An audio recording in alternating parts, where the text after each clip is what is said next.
Hi, welcome to another episode of Deployapps IO screencast series. So in this screencast, we will see how we can get started with deployapps.io. So here I have, if you visit deployapps.io, so then you can click on get started free. So if you have Google, GitHub, Bitbucket, or GitLab, or Office 365, you can easily register with this and you will be auto logged in. So let's say you can try with any of these. So I'm using like Google. So select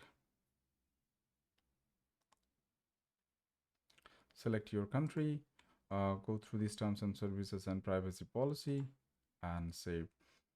So now here I have logged in. So this is how you can create your account at deployapps.io. In the next screencast, we will see how we can set up server and connect with your source code provider like GitHub, Bitbucket, or GitLab. Okay, so thank you. See you in the next episode.